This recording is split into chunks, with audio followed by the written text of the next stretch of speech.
Hey everyone, welcome back to the Vectra AI podcast. My name is Tiffany Nib. I'm a product marketer at Vectra AI, and today I'm joined by John Mancini, our principal product manager, and we're going to continue the identity conversation to talk about what is identity security for the modern SOC. So let's start.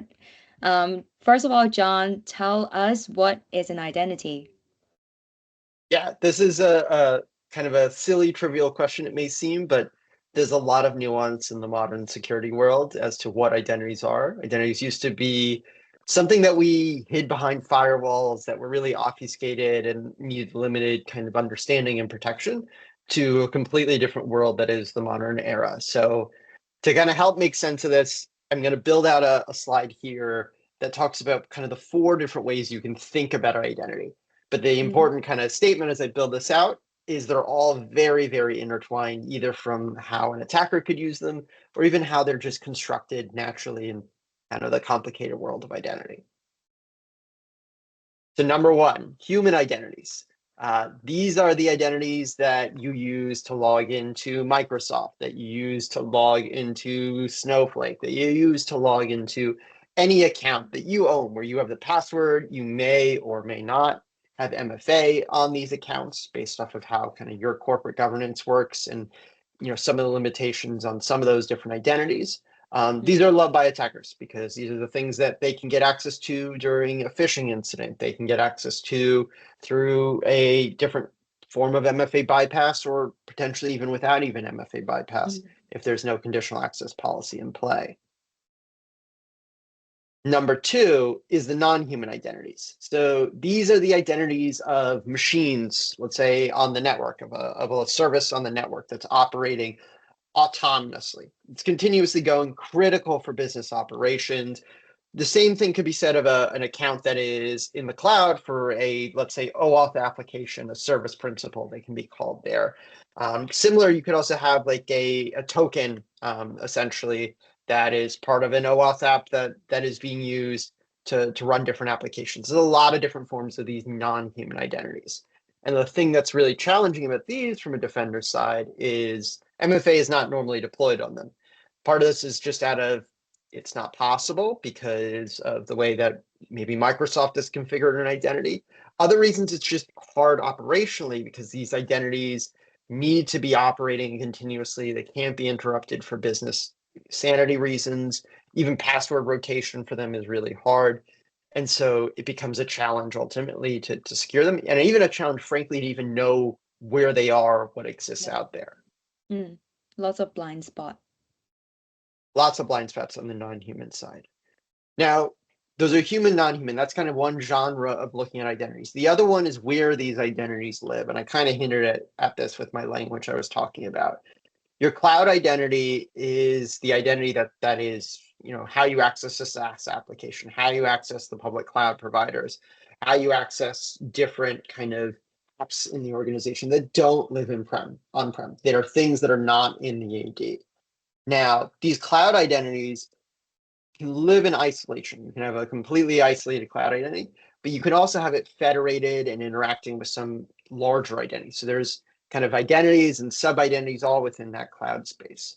And those identities can live completely independently or completely connected to network identities. These are kind of, you can call them the old school identities, the identities that are defined in your AD that, Mm. again, are both on the left-hand side non-human identities and human identities in their form. So there's a lot, I've said the word identity, I think 100 times here, but the whole point is there's a lot of different types of identities, but these are kind of the four ways to think about it. Yeah, I think that's really clear. It also helps people to understand where are their blind spots so that which area do they need to look into more. And the fact is that it's all interrelated. So maybe the fact is that you need visibility on all of them. Exactly.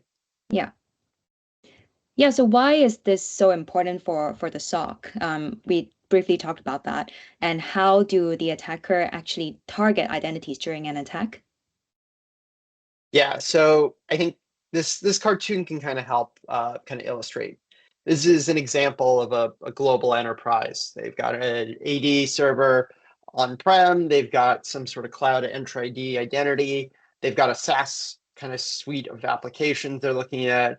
They use platform as service in AWS and Azure, and they've also got some lift and shift workloads in IaaS where they have, again, a AD server that is effectively living in the cloud there. From an attacker and defender perspective, all these ultimately are targets. All these have identity footprints. All these have a touch point that an attacker can take and drive an attack forward with an identity. And because of that intertwinedness that I was kind of talking about before of human, non-human, service, cloud, all these things, it's not that an attacker, once they've landed with an identity in any one of these places, is isolated, because there's just intimate connectivity between all of them, and an opportunity for an attacker with an identity in one of these locations to effectively pivot to any other location, either using the credential that they already have or moving to other credentials that they can access in those environments. Yeah. And this is not just like a hypothetical example. We've seen this in real world, in scatter spider tactics, and all these groups are actually using these techniques to enter the organization's environment as well. Absolutely.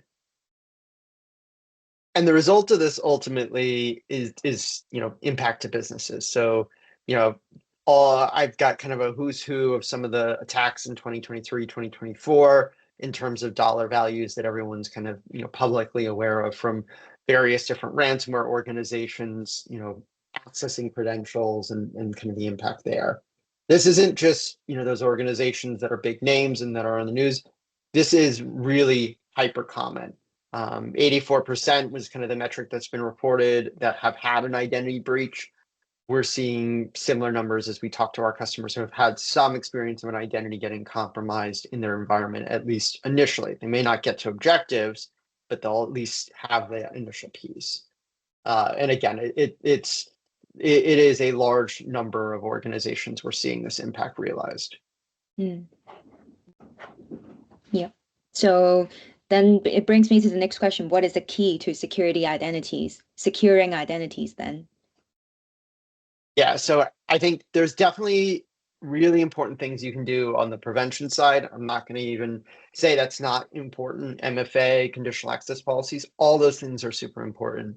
But the sheer kind of complexity of this problem necessitates another kind of solution, that you can't just rely on prevention here. There's too much surface here. There's too much ways for things to go wrong, for configurations to fail. And so the best thing to have is AI essentially deployed for threat detection and response to handle this complexity, because there's too many types of identities. They're too obfuscated. There's too much breadth that's out there in terms of their techniques. And it's happening in too many places. So you need AI that is able to see across all these spaces of where an identity can be and really highlight them as an attacker's active.